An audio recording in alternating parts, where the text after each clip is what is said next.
In this Godot tutorial, I'll teach you how to make this character equipment panel. This will be the first episode in a mini series of episodes in which we'll also make an inventory panel to go along with that one, and a drag and drop functionality, including the proper data backbone to ensure that you can program this into your game. Let's get started.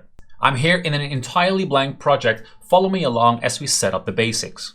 First thing we need is a main scene that can start up when we load the game. I'm going to select another node and I'm going to make this a normal node. I'll rename this to Scene Handler, which is usually at the top of my scene tree, which handles all the scene switching. Now with Scene Handler, we're going to save this, and we're going to save this under a folder I already created, Scenes. I'll save it there. You can see the folder structure I've got for this project right here. So if you want to follow along one-on-one, you can pause the video and take this over.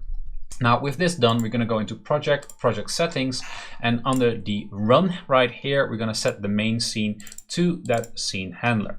Some other projects that we have to set is under the window settings. Under the window settings, we want to set the width and height to 1920 by 1080, or at least that's what I'm going to be doing because I'm going to make this sort of like a desktop tutorial. I'll not select full screen because it's just super annoying when you're developing and testing. Select that once you start exporting for release, and we set our test width and height to 1680 by 1050, so it doesn't take up that full 1920 by 1080. We can drag it around a little bit and check what the editor is doing, if the editor is throwing errors, whatever.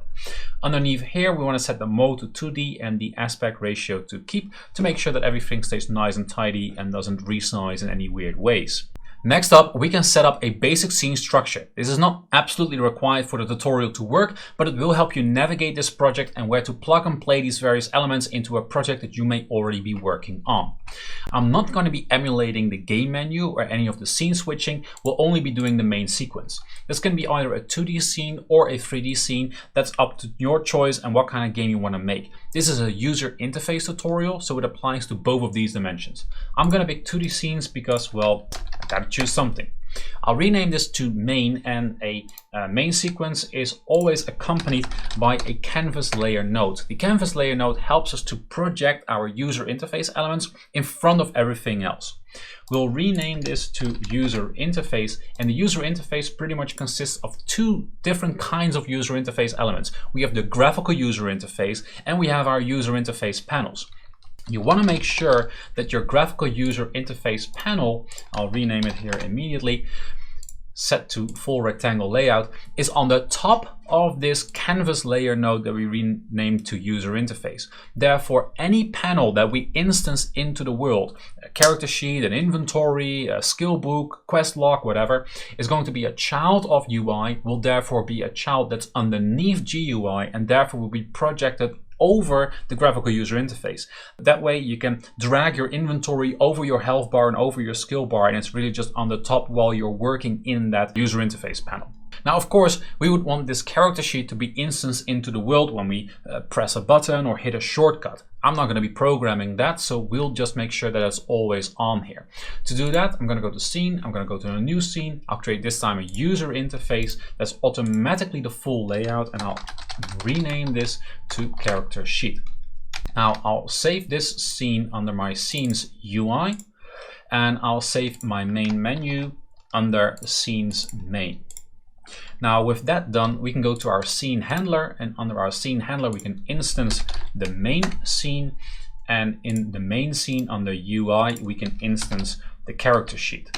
Again, normally you would have the scene handler only instance in the main scene after a new game or load game is pressed, and you would have the character sheet only instance into the user interface canvas layer when the player presses that button or hits that shortcut. Now we have set up sort of our tutorial project, and if I play the game now, you can see our window of 1680 by 1050, and when I go to our remote explorer, you see our root, our scene handler, our main scene with UI with that character sheet in there. So now we're ready to go, and whenever we test something out, it will be projected onto the screen. Now we can start working on our character screen, and for that we're going to need some assets. I've already imported mine into the project. I've got a font to make the text look better. I got these two icons of a shield and a axe to play around with. I'll add more as we go in the series. And I've got these elements for the user interface to build the panel with. For example, this chest background so that the player visually knows what kind of piece of equipment goes into which slot, but also things like this inventory background picture. Now with that said, you can get these kind of elements and icons anywhere. You can draw them yourself in Photoshop, Krita or GIMP, or you can even use Paint for all I care. You can also get some free packs from itch.io and opengameart.org. I've got this particular pack, of which these elements are only maybe like 2%, from a professional pack from the Unity asset store, which is pretty much plug and play. You just take the textures out of Unity, put them into Godot, you're good to go. Cost me $5 on promotion. I believe it's $10 now. So if you're looking for a quick start with all the elements you would need for a professional UI, that is a method you can, or a route, a path that you can take as well. Now let's start with that background. For the background, I'm going to be adding a 9-patch rectangle to the scene tree, and of course I'll rename it to background. Now a 9-patch rectangle is only necessary if the original texture that you're using has art elements and the original texture size is not the same size as you intended to be. That means that if you're making your own art and it's fit to size, then you would be able to use a texture rectangle instead of the 9-patch rectangle. However, I've got art that is decorated, so I have to use this 9-patch rectangle, and you'll see why that is necessary. I'm going to go into rectangle. I'm going to change the size. I'm going to go for 580 by 690. I've calculated that before, and I'll put it a little bit out of the corner. Later on in the series, we'll also make sure that this entire screen is draggable around so the player can position it wherever it wants. For now, for testing, we'll just take it a little bit out of the corner. With that said, we're now going to go on the texture. We're going to draw this inventory panel. And here we are with our background. Now the problem with these sort of decorated art elements that are not exactly fit to size is that the scaling of the texture is done over the entire length of the texture, both the width and the height. That means that this art element, which is basically a square, but then only, well, let's say that the height and the width of this art element is intended by the original artist to be exactly the same. However, it is not. The length, the height, I should say, is stretched out while the width is not.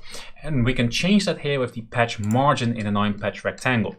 If I were to change this top from 0 to 200 and you focus on that art element, you can see that it sort of compresses it back in, and it's now closer to what it's intended to be. The actual value I need is 230, and you'll see that the last little bit of tail of the art element here is now also shifted in, is compressed in, and now it has the right dimensions which the original artist intended with this pack.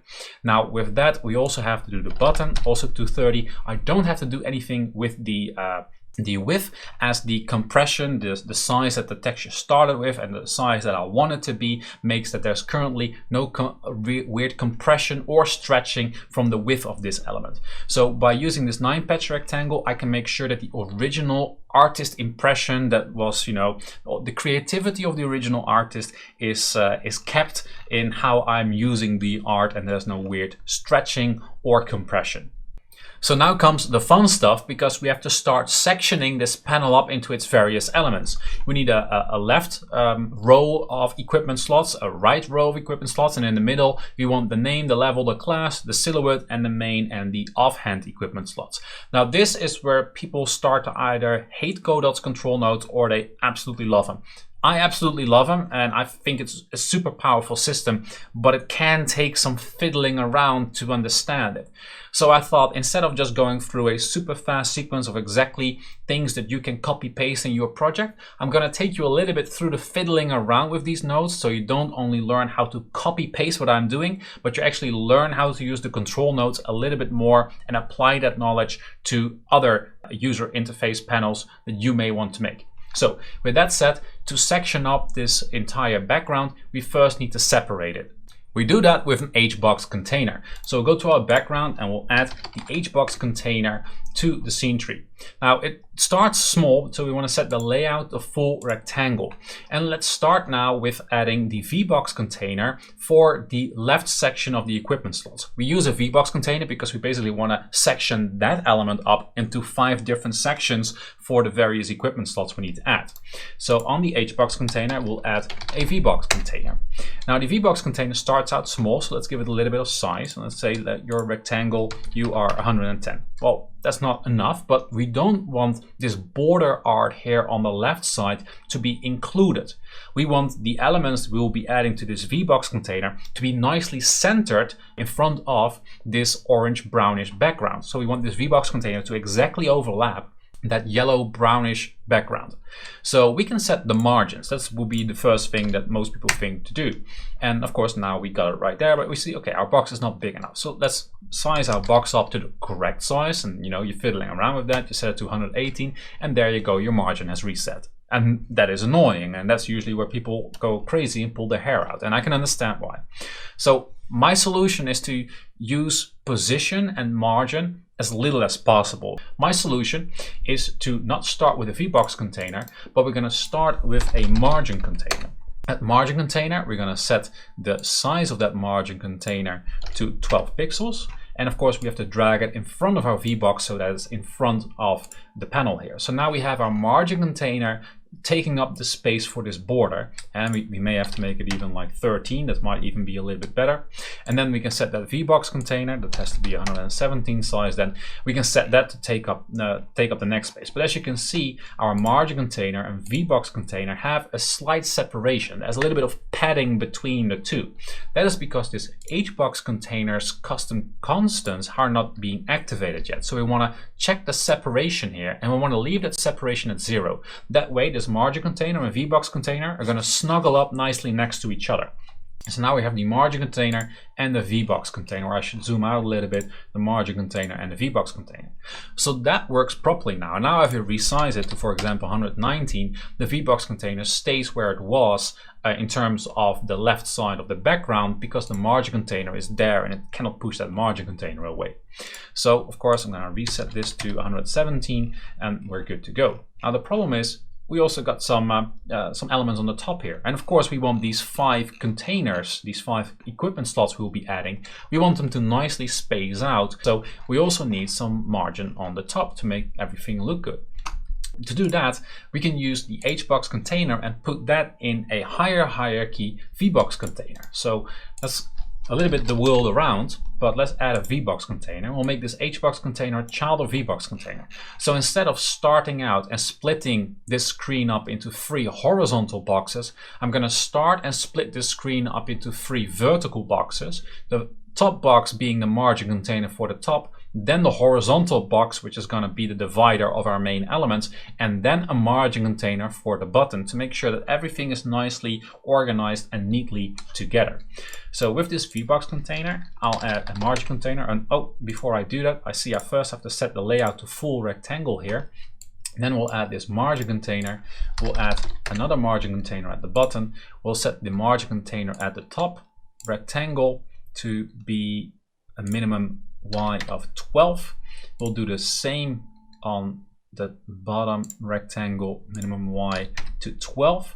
Now, of course, we have to set that custom constants as well, separation 0. So also these elements snuggle nicely up to each other.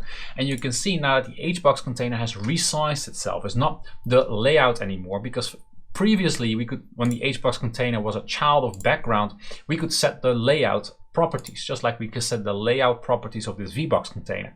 But now that the HBox container has become a part of the VBox container, it is the behavior of the VBox container which determines the size of the HBox container. So there's a hierarchy difference there. That's very important to know, that you think clearly about the structure of your user interface panel, because as you can see, if you change the hierarchy, sometimes this means that things are going to be resizing even though maybe you don't want them to resize. So we now have this margin container, this margin container and basically the HBox container 1 pixel high in between. Now we can change this by setting the HBox container size flags to expand vertically. That means that this HBox container is going to take as much space as it possibly can within this VBox container, taking into account the other elements. And that's why we have set the size of this margin container not to be size Y12, but the minimum size Y12. Because we have set it to minimum size, if we set the HBox container to expand vertically as much as possible, it's not able to shrink the margin container because the minimum size of it has been set. So we're going to press expand here, and now you can see the HBox container has pushed the margin container on the bottom all the way down, and the HBox container now has the right elements or the right size in relationship to our brownish, yellowish background. I'm not sure what color to call this. Now within the HBox container, we still have our margin container on the left, of course, with the heads cut off, and our VBox container is now exactly the orange panel in the middle.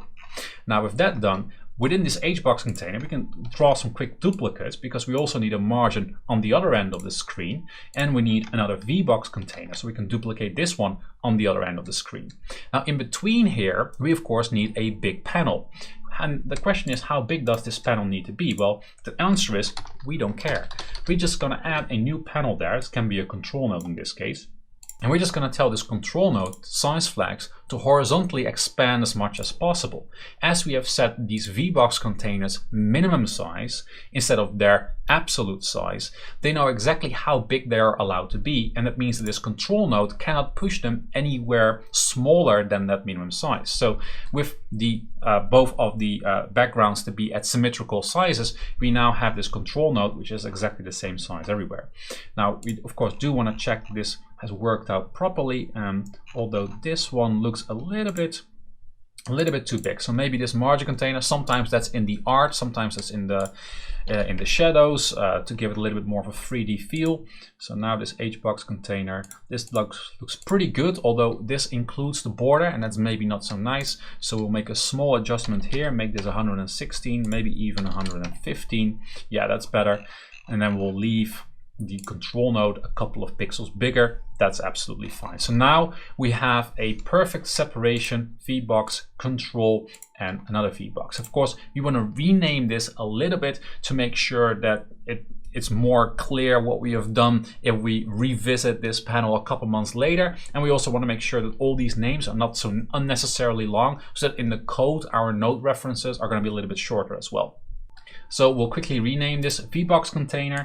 I've got a new custom. I'm just going to call this V. Margin container we're never going to reference. They're not really a problem.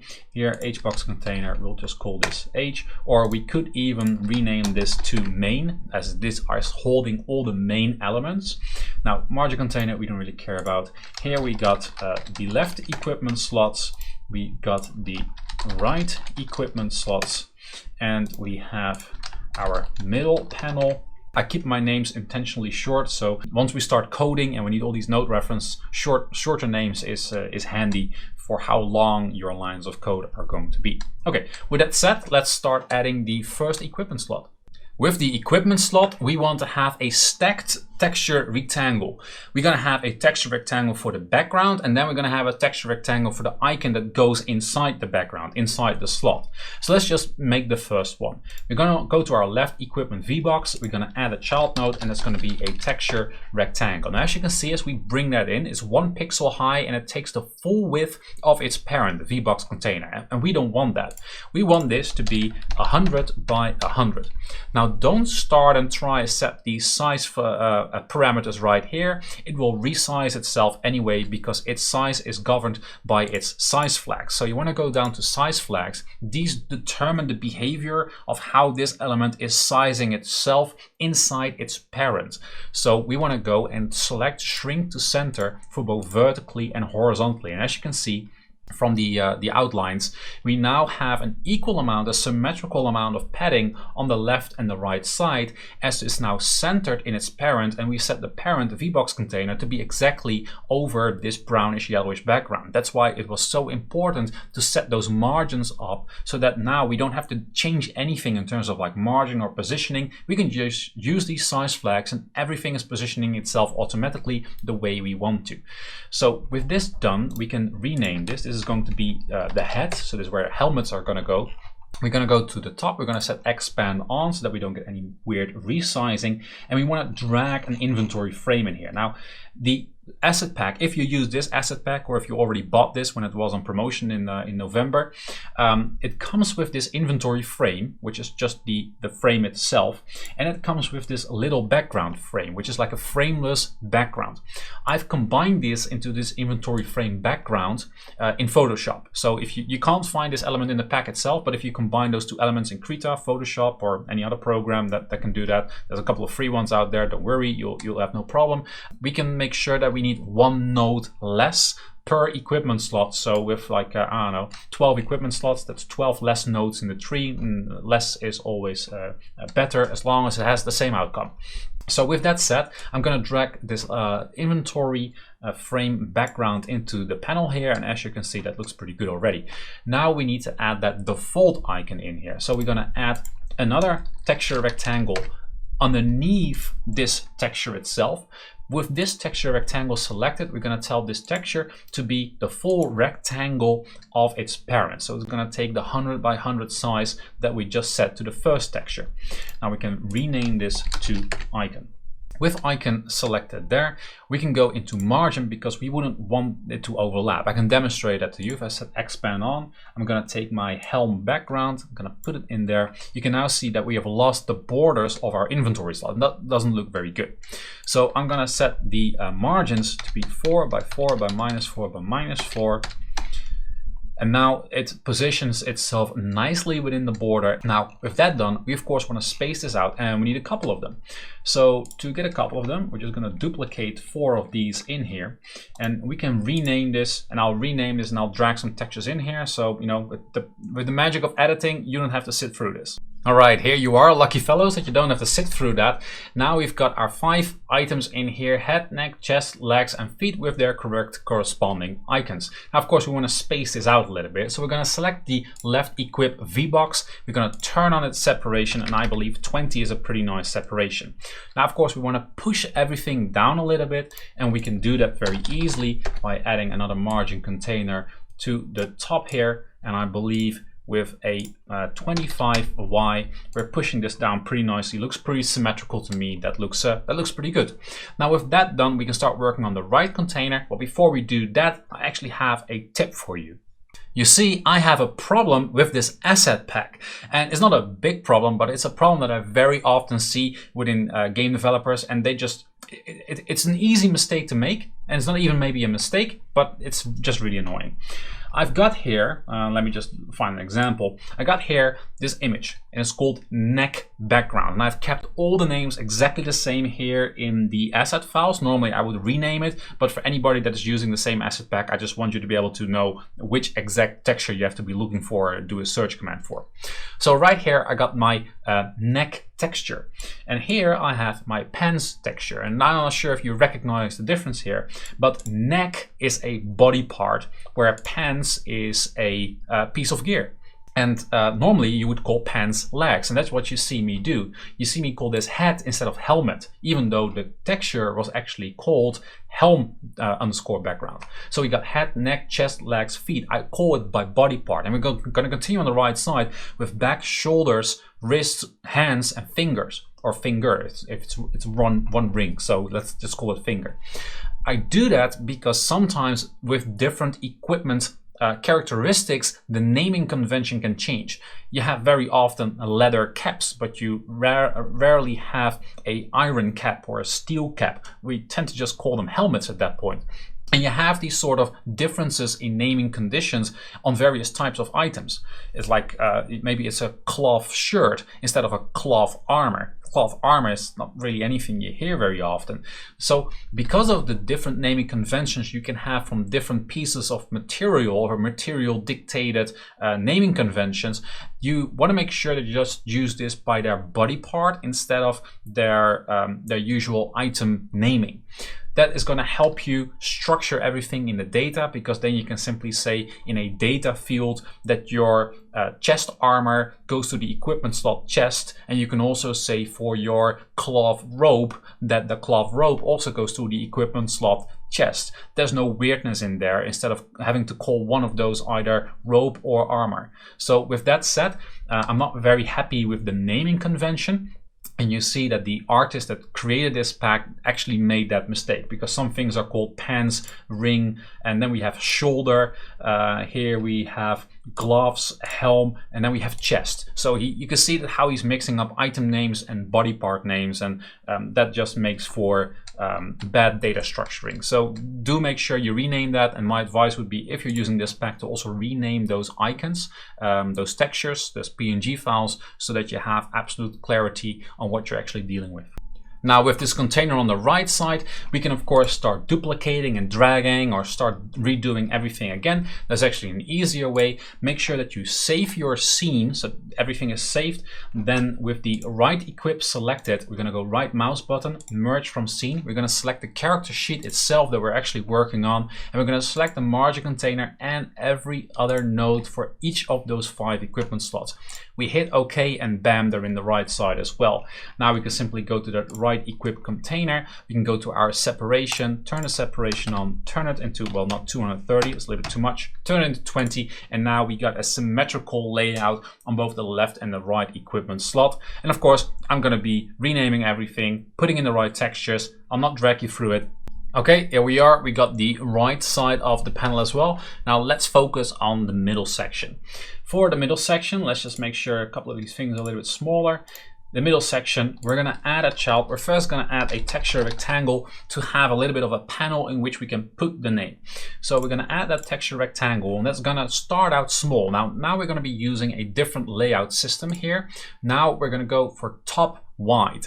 We do that on purpose so that if any time you want to make this responsive, you know, the middle container is set to take as much space horizontally as possible. And as we set this texture rectangle to take the layout top wide, if this center panel were to widen itself, no matter what kind of size flags that texture rectangle is set to, it will grow along with the control panel. So if you want to make this panel responsive, so the player can drag it out, resize it, make it bigger, whatever, this will automatically make sure that this name section is a resizable element and everything is nicely and responsive.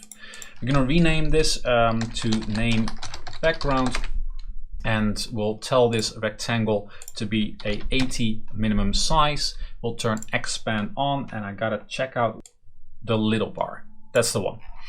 With the little bar added, we now have a little bit of an element to put our names into. Now the names are basically going to be 2 elements. It's the name, and then it's the level and the class of the character. So we're going to be adding a VBox container so we can space those 2 labels together. Now the VBox container, we're going to set layout to full rectangle of the parent. With that, the VBox container will also resize if you make this resizable and responsive. And we'll add a label, and we'll actually add 2 labels. We'll rename the first one to name, and we'll rename the other one to level class. Now with this, let's just add a name here. Let's add subscribers, because, well, subscribers are cool, of course. Tip, hint, hint. And we'll add here a level 32 warrior. Now, of course, this looks absolutely terrible, so let's change this a little bit. First of all, let's start at the top. Let's first change how the labels are actually sized and how they're spacing the text itself. So for the first name, it's already set to full width. Under its rectangle, we're going to set that the minimum Y is 45. So it's going to take the most space. We want the name to be big. Then we're going to tell it, and there's align options right here, to align to the center. And we're going to align this one to the bottom here. Now we can make it bigger, make it grow out to the top. For the level class, we're gonna do, well, we're not gonna set the rectangle size. We're simply gonna go with the size flags, and we're gonna tell this one to vertically expand as much as possible, and it'll just take up the rest of the remaining space. Now we're also gonna set this one to align to the center, but vertically we want this one not to be at the top. This is actually already correct. Now, of course, the text, as I said before, looks pretty terrible in Godot standard, so we want to, of course, make sure that the text is a little bit better. So we're going to go to custom fonts. We'll create a new dynamic font. We'll click it. We'll go to our font resource. We'll load a font resource in. As I've shown you in the beginning, I had a font ready for this. Now that looks pretty terrible as well, because we have to turn the filter on. Got to put this at 26. Now that looks decent. Now normally what I like to do for my custom colors, I want to turn on my font shadow. That is very subtle, but if I were to click here a little bit, you can see that it just adds a very subtle shadow, even if I leave the shadow size at 0. So I kind of like that. It gives that little bit of extra depth in there. We might want to reuse this font at some point in the future, so we can save this font. Now I'm going to save this on the resources, as this becomes a TRES file, a text resource file. So I want to save this, and this font is actual Arial round. I'm not sure if you recognize that. So I'm going to save this as Arial 26. Now for my level class, I can use that saved font resource. I just need to change it a little bit. So I'm going to go and load, instead of make a new dynamic font, I load a dynamic font. I'm going to select my Arial 26. I'm going to say that make unique. Otherwise, I'm going to be changing the original file, and I'll be changing the subscriber here as well. And as I've made this unique, and I can go into settings and make this a little bit smaller. Now, we might want to save this for future use, and then we can simply save this as Arial 16. And there you go. You got yourself a name, a level, and a class. Next up, we want to make sure that we have our main hand and our offhand equipment slots, and those are going to be on the button right there. We can do that by simply going to our middle. We're going to add an HBox container, of course, to space these two elements out. And for this HBox container, we're going to go to the layout, and we're going to tell this one to go to the bottom wide. Again, we're going to be making use constantly of this layout. We make use of the positioning, the margins, as little as possible. Make use of that layout, make use of that size flags, so that everything spaces itself out automatically. That's much better than doing it the other way around. With the HBox container, we can call this maybe the middle equipment, or the middle equip, I should say, to stay in line with what we've done with the left and right equip. With middle equip, we'll simply go to merge from scene. We'll select the character scene. We'll select the head. Now you can see that the head goes on the bottom. That's of course not what we want. So with middle equip, the HBox container selected, we're going to go to grow direction, and we're going to set it to vertically begin. That way it grows up instead of down. Now of course we need 2 of these, so we're going to add 2. We'll rename this to main hand, and we'll rename this one to offhand. And for the icons, we will make sure that we add in this case, it's called melee by the artist. Not sure if I agree with that naming either. Make it something logical for your own game. And we're going to go with shield. Now, of course, we want to make sure that we space this out properly. So with our middle equip selected, we're going to go for the alignment, that it aligns them from the center. That puts them in the center already. And we're going to go to custom constants. We're going to give this like 45 or something like that, maybe even more, 65. That looks pretty decent. And with that done, we have our middle equipment. Now, that does look a little bit on the big side. So let me just quickly check these size flags. Now, there are actually 100 by 100. And this middle container, we need to make this a little bit bigger in that case. We're going to give this a minimum Y size of 120. Thereby, the icons have a little bit of padding with the border on the bottom. Otherwise, they look a little bit too crammed in there. Now they're a little bit better spaced out. If you want this to be horizontally aligned, that's totally possible too. But if we add the silhouette, we break up this this alignment, and then it looks pretty good again already. Adding that silhouette is pretty easy. We go to our middle section, we'll add a child node. It's going to be a texture rectangle. That texture rectangle will drag that in between our naming background and our middle equip. That's where it is. Nonetheless, in our visual layout, it's not important because we're not in a VBox container, but it's just easier for manageability when you're looking for something in the future. You see in the middle, you see the silhouette, so you expect it to be in the middle of the tree. With that said, we're going to go to layout. We're going to set this to full rectangle. With expand on, we'll add a warrior silhouette here. Now this warrior silhouette is a little bit on the big side, so while we rename this, this is one of the few moments that I do use the margin containers, because we're not in a VBox container, we're not in an HBox container, we're working here in the middle, which is a control node. The control node doesn't have all those size flags, so it won't resize anything automatically. So in this case, this is one of those rare cases that I do use the margin. And I believe when I add like 50, 120, minus 30, minus 40, we have a reasonable sized position silhouette, but you know, change that whatever you have. You may also want to put like a sprite maybe in here, or maybe a 3D model that demonstrates the equipment that is actually equipped on the character. So with that said, we now have a pretty decent looking panel. If I hit play, we can now also see that right here. I can size this up to the full screen. As you can see, looks pretty decent. Now, maybe just for demonstrating purposes before you go, of course, this means that once we start dragging and dropping things in here, if you take, for example, this middle equip, this main hand icon, I, of course, have those sword and shield icons to go along with this. So we would replace the icon from the background to the actual axe, and we would, for example, do exactly the same with the shield. As the shield and the axe are with a transparent background, now the background of the offhand inventory frame is now visible, and you can see the equipment is in the panel. And of course, we can add equipment icons for all kinds of equipments and all kinds of equipment types from different materials, whatever you need for your game, whether it's a sci-fi game or a fantasy RPG, doesn't really matter. That was it for this tutorial, guys. I hope you liked this control node mayhem a little bit. I hope I was able to shed some light on the control node functionalities of Godot and how it can help you to build a pretty amazing looking user interface panel in, you know, less than an hour.